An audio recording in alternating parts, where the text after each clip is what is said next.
Is your company proactive or reactive? Are you continually improving? I'm going to give you 3 steps to auditing to improve the health and safety performance. Being part of a company, or have been part of a company where things just stay the same, practices and procedures don't change. The old paint cans are still in the corner, the canteen needs a refresher to suit modern day life. There is no training and no job rotation, no changes. An audit of your health and safety management systems identifies whether the safety systems are operating effectively, or whether they need to be more efficient or up to date and create change. I remember carrying out an accident investigation where a young apprentice just starting his career in the world was working in a warehouse.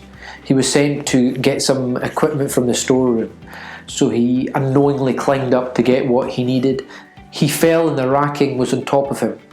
He got his leg trapped at the bottom. By the time they got him out, they recognised his leg was so badly crushed that the only option was to amputate it. Think about the impact for a moment.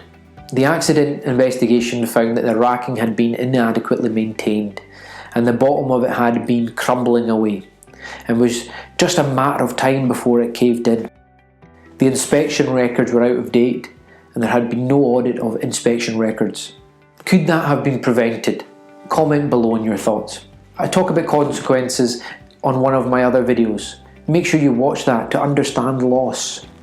Management should be proactive and carry out regular audits which focus on a particular activity. For example, how hazardous substances are controlled. A particular part of the organisation, for example, the packing area, or addressing the overall performance of the health and safety management system. The goal of audits is to assist in continuous improvement of your company's occupational health and safety procedures. These audits should identify the risks and the levels of those risks within the workplace, identify strengths and weaknesses in your safety procedures, assess whether your safety procedures are legally compliant, compare current documentation and practices against best practice and legal obligations, recommend improvements in your safety procedures, ensure that there are adequate resources available to managing occupational health and safety, ensure that the resources devoted to health and safety are being utilised effectively. 3 steps to successful audits. Step 1. Answer a group of questions in a particular sequence. Base your audit questions around law and standards that the company follows. This will firstly audit your documented safety procedures to ensure they are compliant. Secondly, audit the level of compliance to these safety procedures. How compliant are you? Do this in the actual workplace by doing an inspection of the way things are carried out by your employees. Step 2. Write an audit report.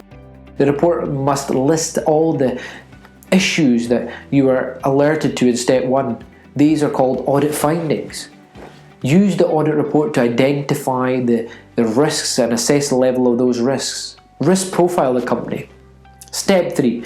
Develop an action plan to correct them. Prioritise the risk controls that you will apply to those risks using the hierarchy of control to develop an action plan.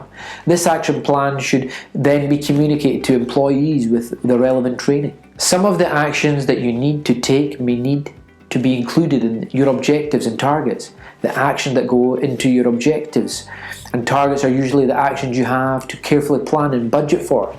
Is your company visible in doing this?